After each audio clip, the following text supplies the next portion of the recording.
Hey, thanks for joining us today. We're going to be talking about what's going on throughout Miami-Dade County and Broward. We're starting with the Sanctuary for the Arts, and there's our logo right on top of us right there. And first of all, sir, tell us about the Sanctuary of the Arts. The Sanctuary of the Arts is physically is three churches. They used to be churches. Now they're a performing arts center. It's like a cultural center.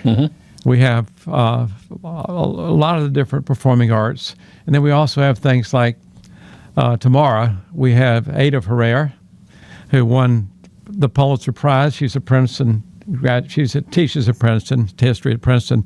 And this is typical. We'll have performing arts, we'll have dance, and then we'll have music, and then we'll have all types of music and dance and theater. And then we'll have Ada Ferrer. So Ada is a Pulitzer Prize winner, maybe the most well-known Cuban writer today, and she's going to be at the Sanctuary, and we'll be sold out. We're doing it in collaboration with Books and Books. So that's what we are. The buildings are right next to there, if I understand right. They're nearby. The buildings are nearby what? I'm sorry, to each other. They're next to each other. Well, two of them are next door to each other. Yes. Because one was a church built in 1930 for the First Church of Christ Scientists. They got too big. They moved across the alley to a second one, which is our main theater. It seats 312 people. That's the First Church of Christ Scientists of Coral Gables. So we took both of those and turned them into really performance spaces.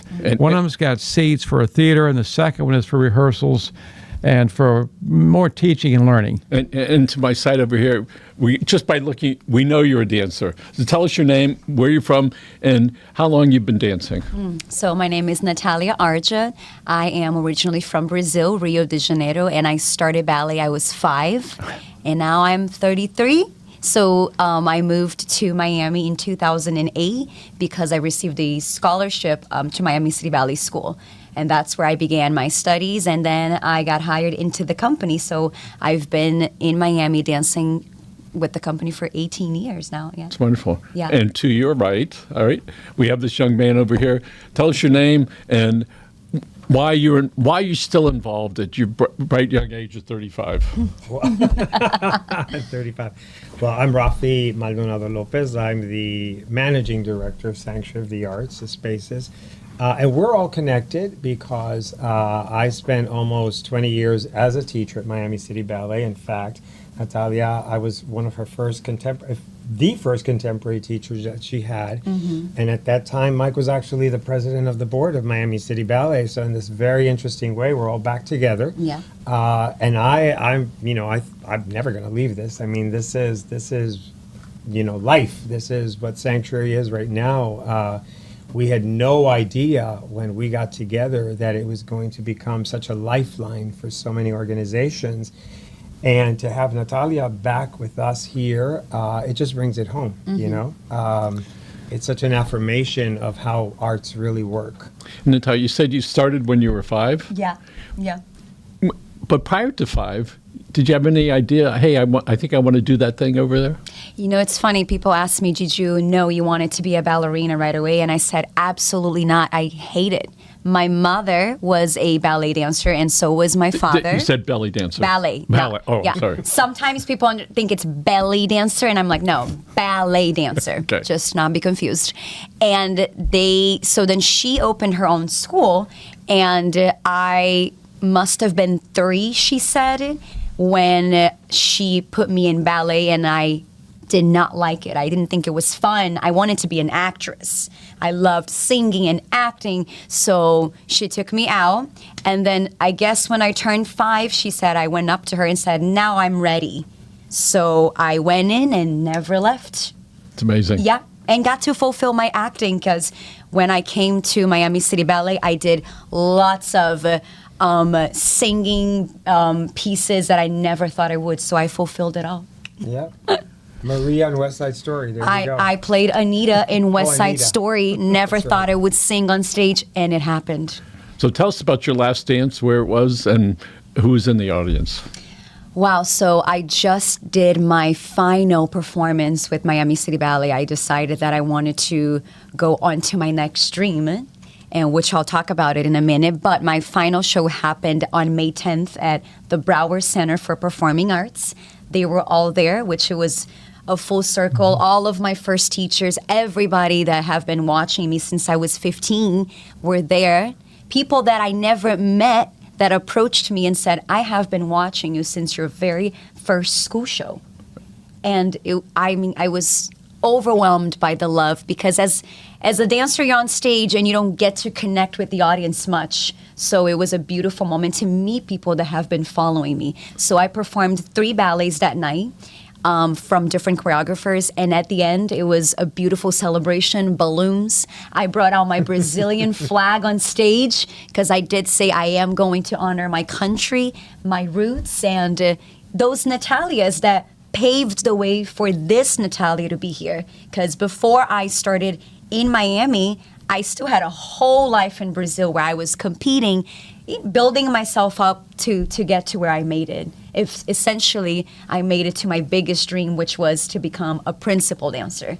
So I remember my first interview, I could barely speak English. I was a student, and they asked, what is your big dream now that you are in the school? I said, well, I want to become the principal dancer of Miami City Ballet. And it happened. So I applaud that brave little girl, and that's the story. So now what does this 33-year-old brave woman want to do? Thank you. I love that question, because I took all the bravery from that 15-year-old, and now I said, I'm good, and I made it to the top of what I wanted to do and beyond. Now I want to become the next big choreographer. I want to become the next female Brazilian Latina choreographer to watch, because I love creating. I already have started creating. In fact, they host this phenomenal event that's only for men called Men Who Dance, which I created a piece for men.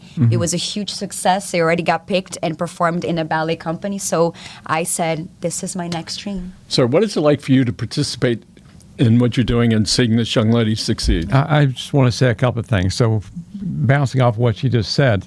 So what we decided to do with the Sanctuary of the Arts is actually a third church called the St. Mary's Missionary Baptist Church. All of these churches, we preserved them all. They're all 100 years old. They're on the National Register of Historic Places. So we have a history in that to start off with. We repurposed them. We took them from, religion to a different type of religion, which are the arts. The arts are good for people. They're good for people. They make them feel better. We wanted to do these things. We wanted to educate people in the arts. We wanted to then create our own pieces that we did. We wanted to produce and present it, which we're doing later this month. And we wanted to then rent the building to people that we thought deserved to be in that place, that couldn't afford some other place, or that liked it. And those are all the things that we do there. So she comes up here 18 years ago. We actually worked together in 2012. My wife and I brought a piece called Symphonic Dances. We hired a real famous young choreographer in New York City, brought him down here, and to a piece by Rachmaninoff called Symphonic Dances. And he, with Edward Villala and Franz Welser Most, who was the director of Cleveland Orchestra, the greatest orchestra in the world, she didn't say that Miami City Ballet is one of the largest, most acclaimed, best ballet companies in the world. She became a principal of that company. So everybody knew who she was. And then she retired at 33, and as far as I'm concerned, she's at her peak.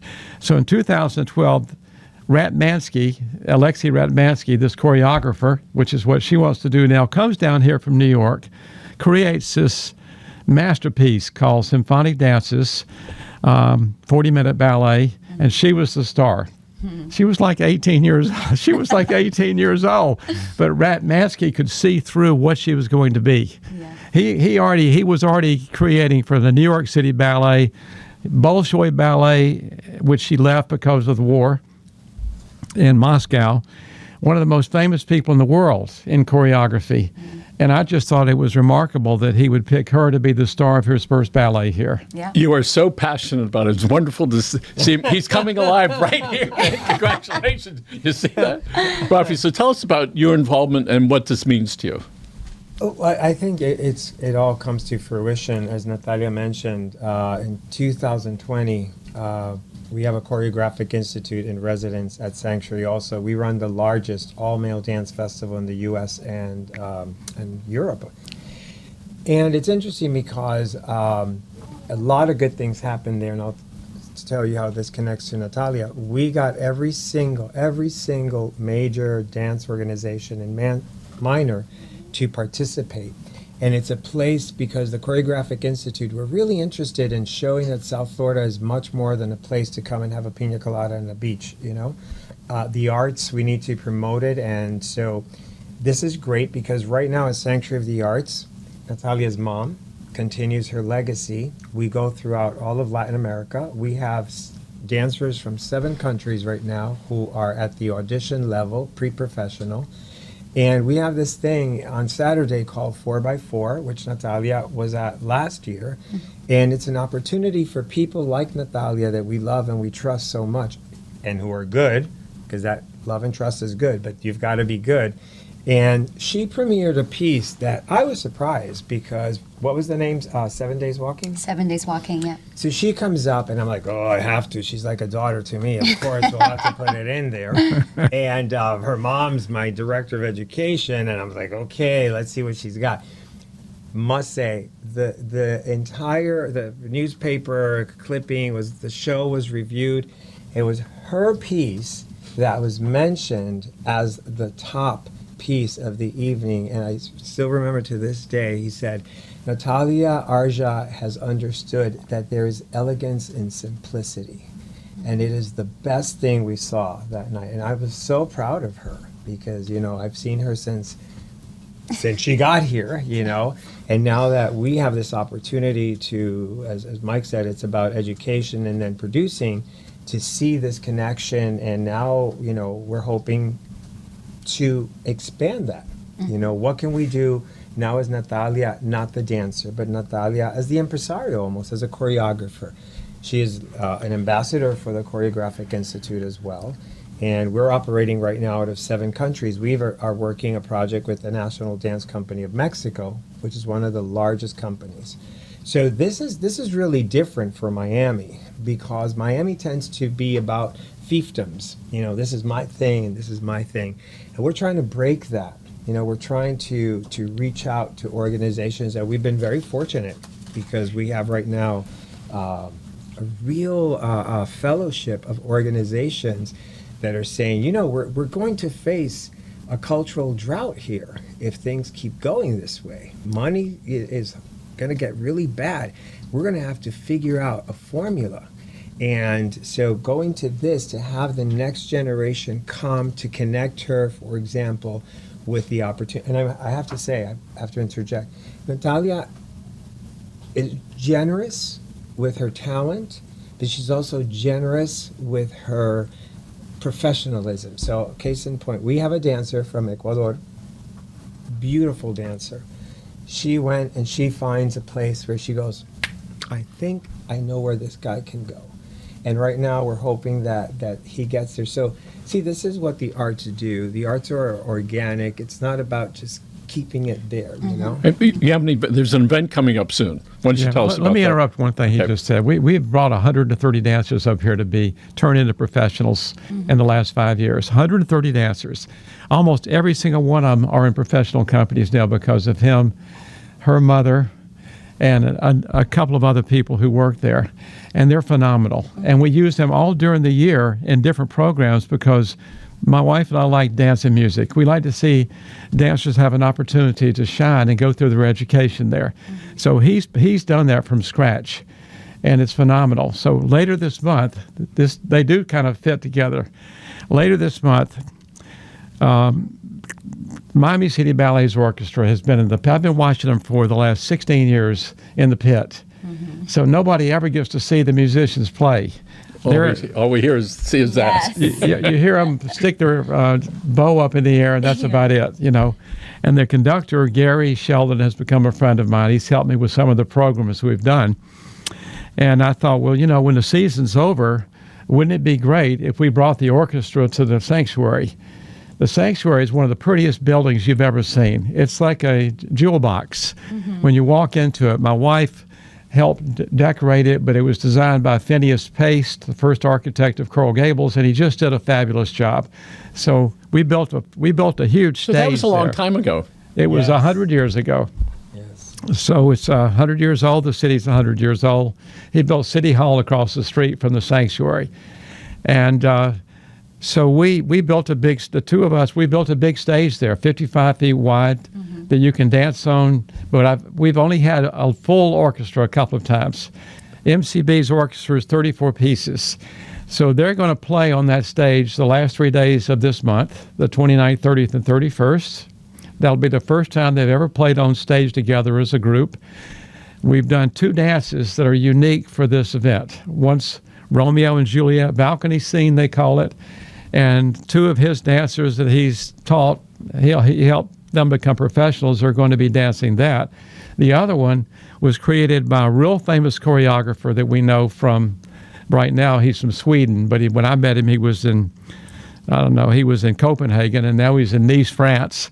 And so he created a piece for us, and she's dancing in it with another dancer from Brazil who's going on to Philadelphia. He's been with MCB for over a decade now. The 2 of them are going to dance it, and I saw him practice it yesterday, and anybody who doesn't see it is going to really, really miss something. And we're going to get right back to that, but tell us why this is important to you, what you do.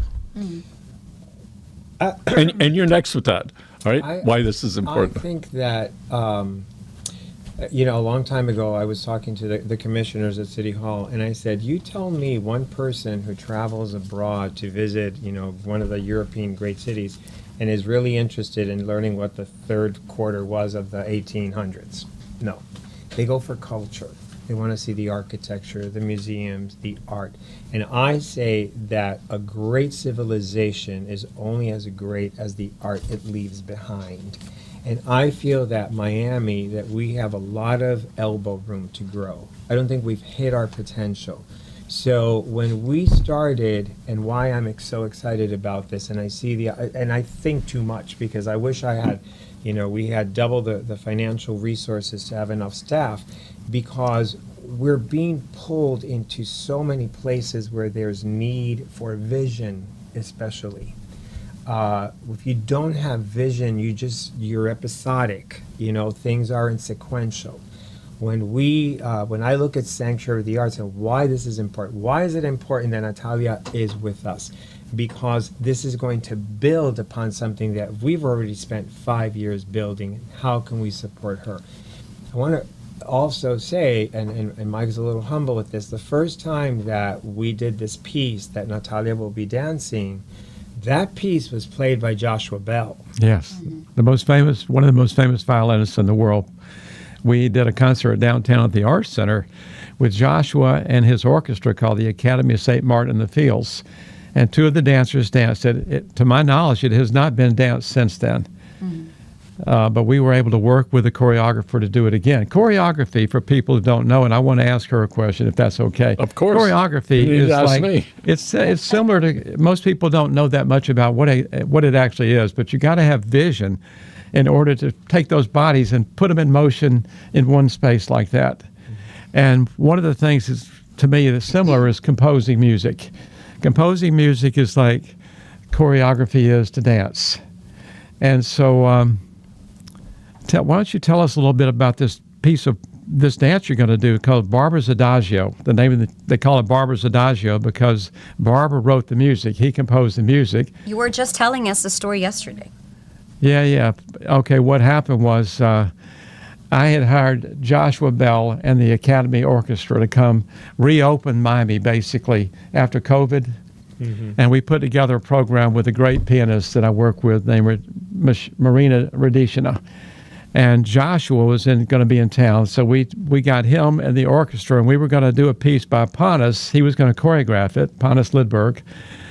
And first Joshua didn't like the piece, and then later on we were going to do a Vivaldi, a great composer from the 17th century, and Panis got COVID. So at the last minute, he calls up and said, Mike, I can't come finish choreographing this. It was going to be 12 dancers. And we're 2 weeks later, we're going to put this show on the stage. I've seen that movie before. Right? So I called up Panis and I said, Panis, what can you do? And he said, I'll tell you what, I'll send somebody over there who's not sick. he knows this piece that I did for another company in Lausanne, and about 2 or 3 years ago to this music. And I think you'll like it. And I think it'll be appropriate because Russia has just Ukraine had been invaded by Russia. And we wanted to dedicate the program, and it's called Barbara's Adagio, which people know it was played at Martin Luther King's funeral, JFK's funeral, and in Platoon. Remember the movie Platoon? Mm-hmm. So this is one of the great pieces of music of the 20th century. And I said yes because, now the dancing, I'm calling it, I graduated, my big graduation, because I'm not necessarily retiring just yet, but it's not going to be my main goal. So when they said, would you want to do the piece? And I said, well, let me take a look. Because now I am making space for me to choreograph. So dancing won't be something I'll be chasing after as much. So I opened the video. The music starts playing. I don't even see the whole piece. I go, yes. Yes, dream come true. I get to dance to this piece of music. And of course, then I watch the entire pas de deux, and it's beautiful, beautiful steps with the music. So I said, let's make a second final bow at the Sanctuary of the Arts. So we're going to get right back to it. To finish the story, what happened was Pontus sent this over here, and he sent the person over there to teach it to 2 other dancers who couldn't be here this time, and I just asked her, and so we did it. It was a huge success. And it's not asked her to do what? It's not just the extensions and all this. Dance. Every finger, every movement of the fingers are important. You're doing pretty good at that. Okay. So they did it, and then I asked her if she would do it this time with the orchestra. So this will be the first time this orchestra has played it. Okay. I got one question for you. So she did. Why is this so important to you? Why is what? What you do so important? I want everybody to be able to experience things like this. I haven't known you very long, but you're really excited. Yeah. When you talk like this and you share that, your passion for this it's not measurable. It's so high. Mm-hmm. When did you recognize that about yourself, that you just love this? When I went to Europe as a student, when I went to Rhodes, what they called the Oxford, in college, and I went to see great ballet and music. I didn't know anything about it. I was an athlete in college, and the last thing that we did was watch classical music and dance. But when I got to Europe, all the students were really into that. So we would take the train down to London, and we would watch things like the Miami City Ballet and the Royal Ballet, and then we would go see the orchestras and see the great theater, and I got hooked completely. And my wife did too. We've been like that ever since. And we are all better off because of that. So let's talk about you. So here you are, still extremely young, and have reached such levels of competency and awareness. What is that like for you? I mean, I reached the top of the mountain for what I could have, made out of this career. That I got to that point where I said, okay, what else is there? I want more. And hopefully you'll meet my mother. You'll see it. I take all of this from her. And I call her tiny but mighty because she's a tiny lady, but a big dreamer. She's calling somebody tiny. Okay. But just to wait. Her mother's even tinier. Smaller. That's right. So I have been surrounded. This is, I call the dream makers. And I grew up watching this woman that her calling in this world is to put dancers on stage and so they can fulfill their dreams, and this is them. But I have been fed by this since I was 5, watching my mom in the studio. So I have that for me, which is, I thought, okay, Nathalia, you made it. You did all the ballets beyond. I worked with the best choreographers. I had so many ballets be done on me. So it was beyond what that little Nathalia back in Brazil hoped for. Mm. But then I sat down and I thought, okay, what else can I do? What is there? What's about Nathalia that I haven't explored? And the next time we do this, which is coming up soon, we're going to talk about that. Yeah. Thank you so much for your time, and we appreciate what you're doing. We're going to help you promote the arts because we're recognizing, because of you guys coming to us, and it's happening frequently with different entities. what it says is there's a lacking for it. There's a need for it, and there's not enough providers for that. And we'll be happy to help you because it fulfills part of us, what we're trying to do. Let me give you an example, okay? We have a South Florida Youth Symphony that's been around for 37, 35 years. They're presenting 3 or 4 times a year there. And you see these kids that come out of these schools in Liberty City. They get instruments. They start learning about Mozart, and you watch them come down. They walk across the stage to play the orchestra at the sanctuary. They're so happy. They're so proud of being able to do this. It changes their whole world, I think, and that's why we're doing what we're doing. I think that has a lot to do with it.